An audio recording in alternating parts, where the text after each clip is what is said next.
क्या हमारे राष्ट्रीय प्रतीक, हमारे नेशनल सिंबल्स का मतलब हमेशा वही होता है जो हम सोचते हैं? आज हम कर्मा नायक के एक बहुत ही दिलचस्प लेख the lion and the Nandi को समझने की कोशिश करेंगे। ये लेख शक्ति, इतिहास और हमारे गहरे प्रतीकों के बारे में हमारी पूरी सोच को एक तरह से चुनौती देता है। तो चलिए इसके जो मुख्य तर्क हैं उन्हें एक एक करके समझते हैं। तो लेखक की पूरी बात को समझने के लिए हम इसे 6 हिस्सों में देखेंगे।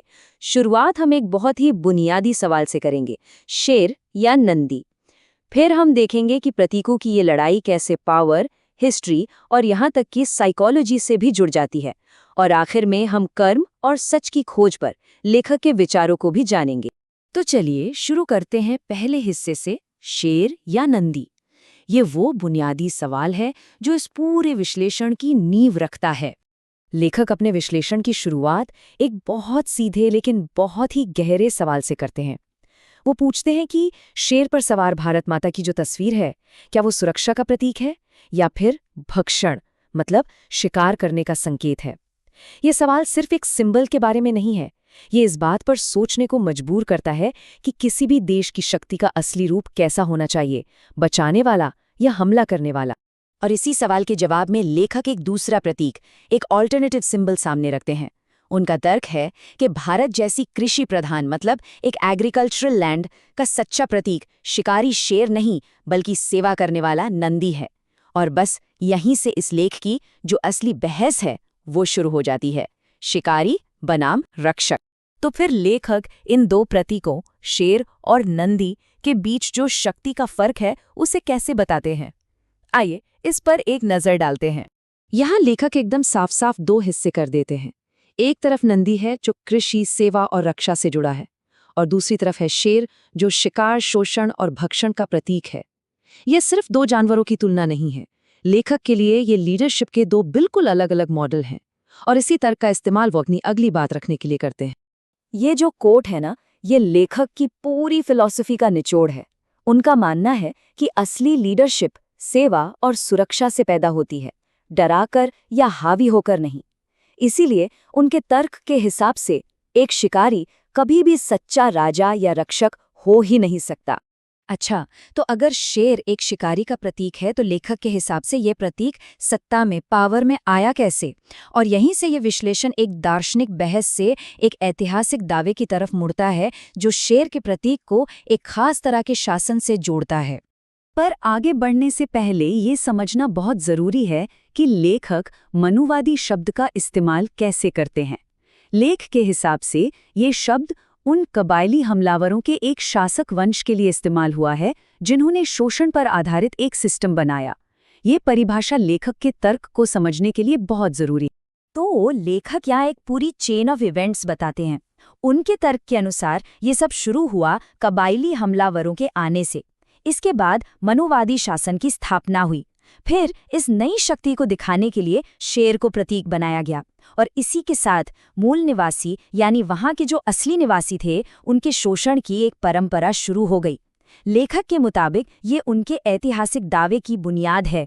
अब यहाँ से ना ये विश्लेषण एक बहुत ही दिलचस्प, एक मनोवैज्ञानिक मोड़ लेता है। लेखक उन लोगों के दिमाग को समझने की कोशिश करते हैं जो दमन करके, मतलब दूसरों को दबाकर सत्ता में रहते हैं। और यहाँ लेखक एक बड़ी ही चौंकाने वाली बात कहते हैं। उनके अनुसार जो शोषण करता है वो असल में विकास की प्रक्रिया में सबसे कमजोर होता है। ये एक बहुत पावरफुल आइडिया है जो शक्ति के बारे में हमारी आम धारणाओं को बिल्कुल पलट देता है। तो ये जो कमजोरी है ये आती कहाँ से है? लेखक के अनुसार ये डर से आती है, एक बहुत गहरे डर से कि अगर कभी शोषित लोगों की हालत सुधर गई तो वो बदला लेंगे। और यही डर लेखक के तर्क के हिसाब से उन्हें गरीबी और पीड़ा के इस चक्र को हमेशा बनाए रखने के लिए मजबूर करता है। और ये कोट ये अत्याचारी की बदली हुई सोच को दिखाता है।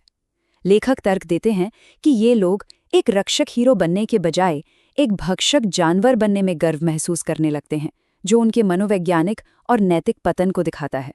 तो अब बात करते हैं इन सब कामों के आध्यात्मिक यानी स्पिरिचुअल नतीजों की।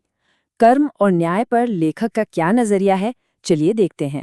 लेखक यहाँ एक ऐसे चक्र या साइकिल की बात करते हैं जिससे निकलना लगभग नामुमकिन है। यह शुरू होता है पीढ़ियों के पाप से। फिर उस सच्चाई को छिपाने के लिए ग्रंथों और इतिहास को बदलने की कोशिश की जाती है। इससे पैदा होता है पकड़े जाने और कर्म के कर्ज का एक लगातार डर। फिर मोक्ष की तलाश होती है, लेकिन पापों को माने बिना, सिर्फ रीति रिवाजों से। और लेखक के अनुसार नतीजा ये होता है कि ये चक्र बार बार दोहराता है और इंसान उसी पाप के बोझ के साथ फिर से जन्म लेता है। तो फिर निचोड़ क्या है? लेखक का मुख्य संदेश ये है कि असली मोक्ष या मुक्ति जवाबदेही के बिना मिल ही नहीं सकती। उनका तर्क बहुत साफ है, जब तक पापों को मानकर उनका प्रायश्चित नहीं किया जाता, तब तक मोक्ष पाने की कोई भी कोशिश सिर्फ एक दिखावा है। और अब हम आते हैं इस विश्लेषण के आखिरी हिस्से पर। यहाँ लेखक एक तरह से सभी को खुद सच की खोज करने के लिए कहते हैं। लेखक का दावा है कि वेद और पुराण जैसे प्राचीन ग्रंथों में सच्चाई को जानबूझकर छिपाया गया है। उनके अनुसार ऐसा कई तरीकों से किया गया। ग्रंथों में हेरफेर करके, अत्याचारियों की तारीफ में झूठी कहानियां गढ़कर और पाखंड और कट्टरता के चश्मे से उनकी गलत व्याख्या करके।